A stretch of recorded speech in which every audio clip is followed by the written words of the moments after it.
إياك نعبد وإياك نستعين صراط المستقيم صراط الذين أنعمت عليهم غير المغضوب عليهم. بسم الله الرحمن الرحيم. الحمد لله وكفى والسلام على عباده الذين اصطفى. نشهد أن لا إله إلا الله وحده لا شريك له ونشهد أن سيدنا ومولانا محمدا عبده ورسوله. أعوذ بالله من الشيطان الرجيم. بسم الله الرحمن الرحيم.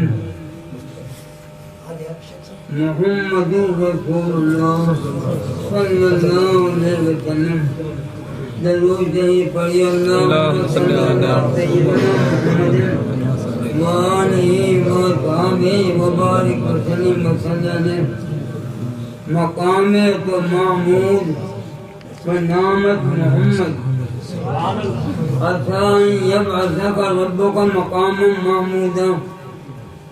محمد رسول اللہ یا رسول اللہ آپ کا مقام محمود ہے جہاں اولین و آخرین آپ کی تعریفیں کریں گے اور آپ کا نام مبارک محمد ہے. محمد رسول اللہ. نہ اور کسی کا یہ مقام ہے نہ اور کسی کا یہ نام ہے. آپ کے رب نے آپ کو بے مثل بنایا.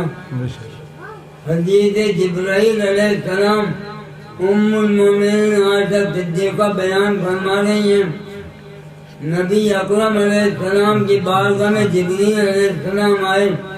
عرض کیا یا رسول اللہ قلبت مشارق الارض و مغاربہا. میں نے سارے مشرق مغرب دیکھے آپ جیسا مجھے کوئی نظر ہی نہیں ہے. آپ کے خاندان جیسا کوئی نظر نہیں.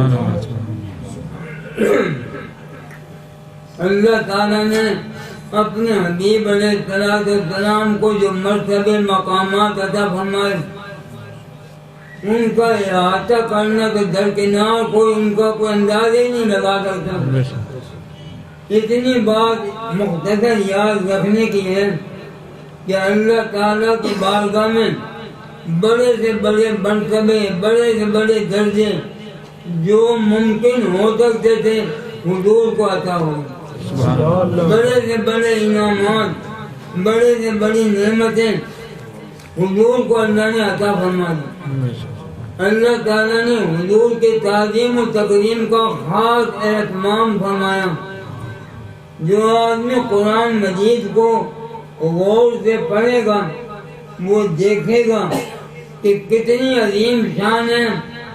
لا ترفعوا اصواتکم فوق صوت النبی. ایمان والوں کی آواز سے اپنی آواز اونچی نہ کرو ورنہ عمل برباد ہو. ان الذین یغضون اصواتهم عند رسول اللہ. جو اپنی آوازوں کو پست کرتے ہیں ان کے لیے مغفرت ہے عظیم. ان الذین ینادونک من وراء الحجرات.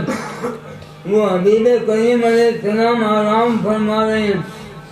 باہر سے لوگ آئے انہوں نے آوازیں دینی شروع کی. رب کریم نے فرمایا یہ لوگ جو آپ کو آوازیں دے رہے ہیں یہ بے عقل ہیں. اگر عقل ہوتی تو آرام سے بیٹھ کے انتظار کریں. لا تقولوا رائنا. ایسا لفظ بھی نہ بولو جس میں بے عقلی کا شائبہ پائے. یہ ساری باتیں ایک مومن کے یقین میں اور اضافہ ہوتے ہیں کہ اللہ اکبر کتنے عظیم مرتبہ اللہ پاک نے حضور کو عطا فرمایا. عروہ بن مسعود ثقفی ایک بڑے عقلمند انسان تھے. پہلے کفر کے اندھیرے میں تھے پھر اللہ نے ان کو اسلام کی دولت عطا کی. حدیبیہ کے مقام پر بھائی آپ آگے یہاں جو حدیبیہ کے مقام پر قریش مکہ کے سفیر بن کر آئے. صحابہ کرام کو دیکھا حضور کی تعظیم کرتے ہوئے. واپس جب گئے تو مکے کے لوگوں سے کہا خبردار ان سے جنگ نہ کرنا ان سے صلح کرنا. حضور تو عمرہ کرنے کے لیے آئے تھے اور کفار جو تھے وہ لڑنا چاہتے تھے. عروہ بن مسعود تقسیم کا سفیر تھا، کہنے لگا ان سے جنگ نہ کرنا۔ میں نے ایران کے بادشاہ کا دربار بھی دیکھا، روم کے بادشاہ کا بھی، کسی بادشاہ کے درباری اپنے بادشاہ کی اتنی تعظیم نہیں کرتے جتنے حضور کے صحابہ تعظیم کرتے۔ جب وہ وضو کرتے ہیں تو وہ وضو کا پانی نیچے نہیں گرنے دیتے، وہ اپنے چہروں پہ مل لیتے ہیں۔ جب کسی بات کا حکم دیتے ہیں وہ فوراً تعمیل کرتے ہیں۔ چنانچہ آپ سب جانتے ہیں آنکھ کھلا ہو گئی۔ ایک بات یہاں یہ یاد رکھنے کی ہے کہ جس وقت صحابہ کرام یہ تعظیم کر رہے تھے، اس بات کی بہت حدیثیں، بہت ان کے دلوں میں حضور کی کیسی تعظیم تھی۔ نبی اکرم علیہ السلام نے اپنے بال مبارک اتروائے تو صحابہ کرام چاروں سے چکر کاٹ رہے ہیں اور ہر ایک کی تمنا یہ کہ یہ بال مبارک ایک مجھے بھی مل جائے۔ خالد بن ولید رضی اللہ عنہ سپہ سالار اعظم، ان کی ٹوپی لڑتے لڑتے گر گئی میدان جنگ میں۔ آپ نے بڑی تیزی سے شدت سے مقابلہ کیا، حملہ کیا، ٹوپی مل گئی۔ لوگوں نے کہا کہ آپ نے ٹوپی کے لیے اتنی جنگ کی۔ میں نہیں بھائی، ٹوپی کے لیے نہیں ہے، بلکہ ایک دفعہ جب حضور نے بال مبارک اتروائے تو مجھے بھی چند مبارک بال ملے تھے، میں نے ٹوپی میں چھین لیے تھے۔ اب جس جنگ میں یہ ٹوپی میرے سر پہ ہوتی ہے مجھے پتہ ہوتی ہے۔ حضرت انس رضی اللہ عنہ صحابی ہیں جو 10 سال تک حضور کی خدمت کی۔ حضور نے ان کو دعا دی، یا اللہ کی عمر بھی لمبی کر دے، مال بھی زیادہ دے دے اولاد۔ اللہ نے ان کی عمر 100 سال کے قریب کر دی۔ تو وہ 10 سال جو خدمت کی، ان کے پاس قبر وقات تھے حضور کے، ان میں ایک پیالہ بھی تھا۔ پیالہ وہ سونے کا نہیں تھا نہ چاندی کا، لکڑی کا پیالہ جس میں پانی میں۔ جب حضرت انس کا انتقال ہو گیا تو ان کی وراثت میراث جو کہ ان کے بیٹوں میں تقسیم ہوئی، ایک بیٹے کو وہ پیالہ ملا۔ لوگ ان کے پاس آئے کہ بھائی یہ پیالہ ہمیں دے دو، جتنی نذرانہ چاہو ہم دینے کو تیار ہیں۔ وہ کسی کو نہیں۔ ایک آدمی آیا، اس کے پاس 8 لاکھ درہم تھے، اس نے ڈالے قدموں میں ڈال دیے کہ میرے پاس یہی اور ہوتے نہ ہو دے دو۔ انہوں نے غلط شوق دیکھا، وہ پیالہ ہو گیا۔ اب دیکھنا یہ وہ پیالہ لکڑی کا تھا، سونے چاندی کا، ہیرے کا نہیں تھا، لیکن حضور کے لب مبارک لبے تھے۔ امام بخاری کا کتنا بڑا درجہ ہے، ہر مسلمان بخاری کا نام سنتا ہے، صحیح بخاری حدیث کے لیے۔ امام بخاری سفر کرتے کرتے بصرہ میں پہنچے، انہیں پتہ چلا کہ فلاں آدمی کے گھر میں وہ پیالہ ہے جس میں حضور پانی پیتے۔ ان کے گھر تشریف لے گئے، کہا بھائی اس پیالے میں مجھے بھی پانی پلا دو، مجھے برکت۔ اب ایک بات اسی سلسلے میں آپ غور فرمائیں، صحابہ کرام جب حضور کی یہ تعظیم کرتے تھے تو اس وقت تو قرآن مجید نازل ہو رہا تھا یا نہیں حضور کے سامنے؟ 23 سال تک نازل ہو۔ اگر کوئی آدمی کوئی ایسا کام کرتا تھا جو اللہ تعالیٰ کو ناپسند ہوتا تو اللہ تعالیٰ حکم بھیجتے تھے کہ یہ کام نہ کروں۔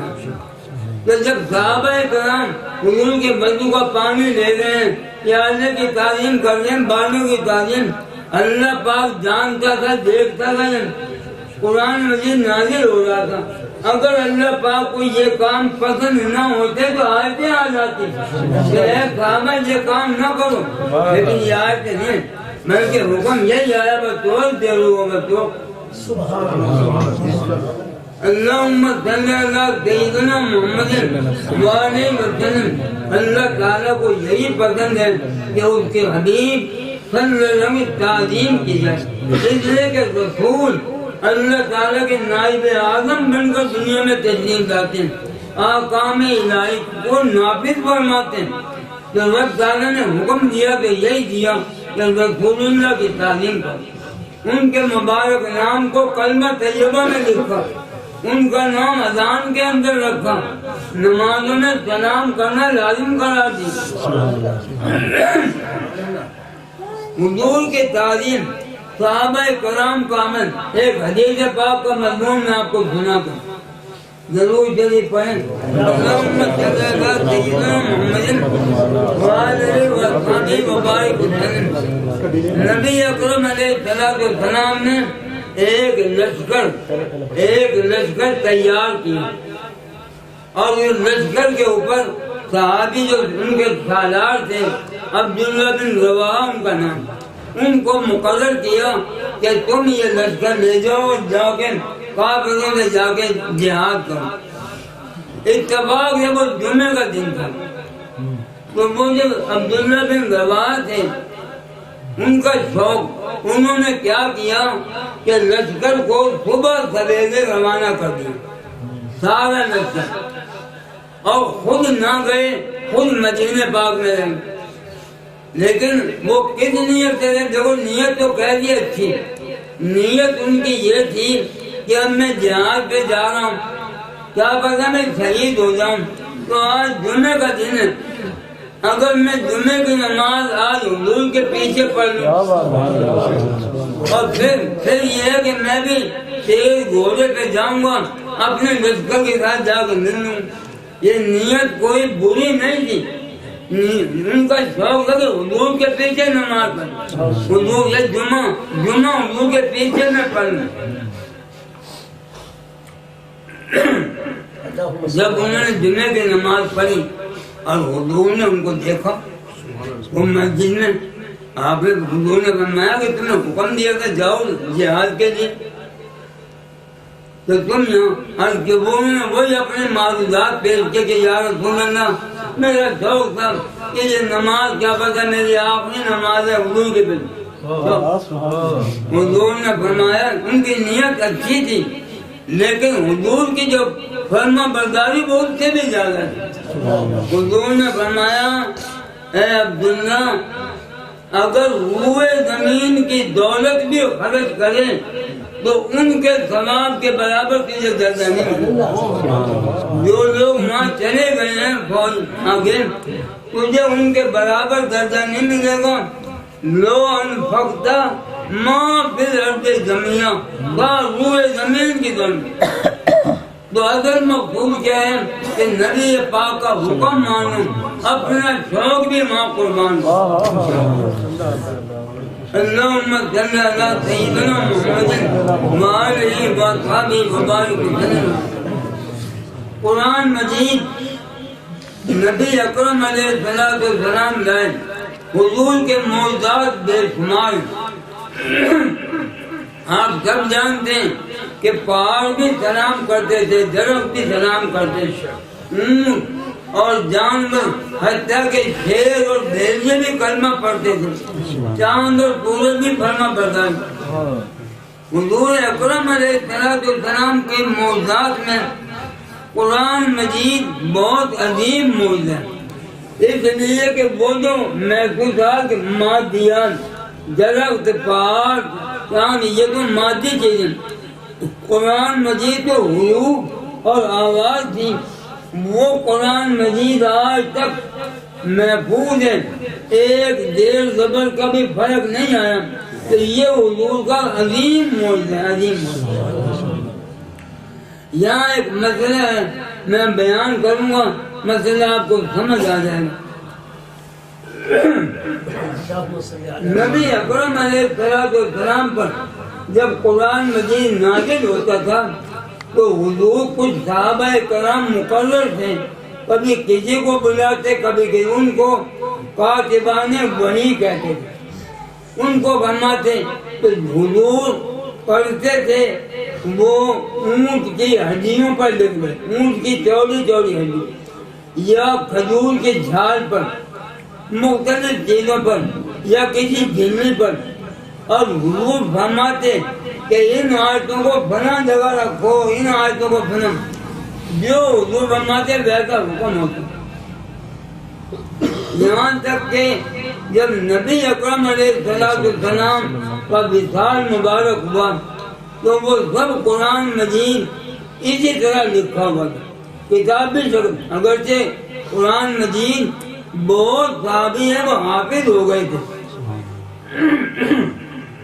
ایک جنگ ہوئی، اس جنگ کے اندر سینکڑوں صحابہ کرام جو حافظ قرآن تھے شہید ہوئے، 700 حافظ۔ وہ بڑی خونریز جنگ تھی، اللہ نے فتح کی۔ مسلمہ قذاب جو تھا وہ جہنم رسید ہوا۔ جب وہ حافظ شہید ہو گئے تو حضرت عمر رضی اللہ عنہ، خلیفہ کون تھے؟ حضرت ابو بکر صدیق۔ حضرت عمر رضی اللہ عنہ حضرت ابو بکر رضی اللہ عنہ کے پاس آئے، کہنے لگے اے ابو بکر، اب معاملہ جو ہے بہت سوچنے کا ہو گیا، حضور نے وہ قرآن مجید سب لکھوایا ہوا ہے لیکن مجھے آپ کتابی شکل میں جمع کرو۔ حضرت ابو بکر نے کہا کہ تم وہ کام کیسے کرو گے جو حضور نے نہیں کیا؟ مسئلہ یہ ایک کام حضور نے نہیں کیا تو تم کیوں؟ حضرت عمر نے کیا جواب دیا؟ ہوا واللہ خیر، اگرچہ حضور نے یہ کام نہیں کیا کتابی شکل میں اور اب، لیکن اللہ کی قسم یہ خیر کا کام ہے۔ حضرت ابو بکر وہی بات کہتے ہوئے کہ جو کام حضور نے نہیں کیا ہم کیسے کریں؟ آخر 2-4 دفعہ بات چیت ہوئی، حضرت ابو بکر صدیق حضرت عمر دونوں کی رائے ایک ہو گئی۔ حضرت ابو بکر صدیق نے ایک اور صحابی تھے جو کاتب وحی تھے، ان کا نام زید بن ثابت، ان کو بلایا، وہ آ گئے۔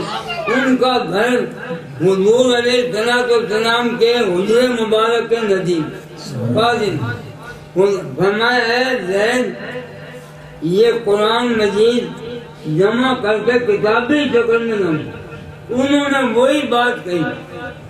یہ دونوں صحابی بیٹھے ہوئے تھے کہ آپ وہ کام کیسے کرو گے جو حضور نے نہیں کیا؟ اب حضرت عمر کچھ نہ بولے، حضرت ابو بکر صدیق نے فرمایا ہذا واللہ خیر، اللہ کی قسم یہ خیر کا کام۔ یہاں تک کہ وہ بھی مان گئے، پھر انہوں نے قرآن مجید جمع کیا۔ یہاں ایک اصول مل گیا، بے شک حضور نے جو کام کیے وہ سارے خیر کے، لیکن بعد کے زمانے والوں کے لیے ایک راستہ مل گیا کہ اگر کوئی کام ایسا ہے جو حضور کے زمانے میں نہیں تھا لیکن وہ کام خیر کا ہے، مسلمانوں کے فائدے کا ہے، تو اسے کر لینا چاہیے۔ ابو بکر صدیق عمر تھا اور حضور نے پہلے فرما دیا تھا، فرمایا میرے بعد ابو بکر اور عمر کی پیروی کرنا۔ دوسری حدیث میں فرمایا علیکم بسنتی وسنت الخلفاء الراشدین المہدیین، میرے بعد میری سنت پہ بھی عمل کرنا، خلفاء راشدین۔ تو اس واقعے میں یہ بات میں نے پہلے بتا دی کہ ضرور پورا قرآن مجید زیر زبر ایک عرب بالکل وہی ہے جو حضور نے دیا۔ اب دنیا میں کروڑوں اربوں مسلمان سب اسی قرآن کو مانتے ہیں، وہ محفوظ ہے، حق ہے، یہ بھی حضور کا معجزہ ہے۔ یہاں دوسری بات ایک سمجھنے کی یہ ہے، بعض لوگ یہ کہہ دیتے ہیں، آپ نے بھی سنا ہوگا کہ حدیث شریف کی کتابیں یہ تو حضور کے بہت بعد میں لکھی گئی ہیں، تو وہ دھوکہ دیتے ہیں، خود بھی دھوکے میں ہیں دونوں۔ اگر یہی بات صحابہ کرام کو اللہ پاک نے یہ شان عطا کی تھی کہ وہ جو سنتے تھے وہ یاد رکھتے تھے، اگلی نسلوں کو بتاتے تھے، یہاں تک کہ یہ سب حدیث کی کتاب میں تھی۔ ایک صحابی تھے، ان کا نام ہے عبداللہ بن عمر بن عاص۔ بس یہی بات سنا کہ میں ختم کر دوں گا سلام پر۔ ان کی عادت یہ تھی کہ جب وہ حضور کی خدمت میں آتے، جب آتے تو قلم دوات ساتھ لاتے اور جو کچھ حضور فرماتے جاتے وہ لکھتے جاتے۔ ان کی نیت یہ تھی کہ میں ان کو حفظ کر لوں، یاد کروں. پھر بعد میں وہ کچھ دنوں آئے تو وہ لکھنا انہوں نے چھوڑ دیا اور خود ہی عرض کیا یا رسول اللہ مجھے کچھ لوگوں نے منع کر دیا. وہ کہنے لگے کہ نبی کریم علیہ السلام کبھی غصے میں بات کرتے ہیں کبھی خوشی سے، اس لیے حضور کی ہر بات نہ لکھا کرتا. لیکن ہمارا کیا عقیدہ ہے؟ حضور نے کیا فرمایا؟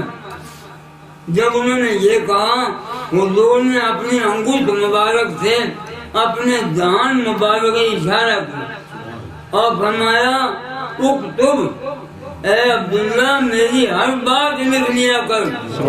وَوَالَّذِي نَفْسِي بِيَدِهِ مَا يَخْرُجُ مِنْهُ إِلَّا حَقٌّ.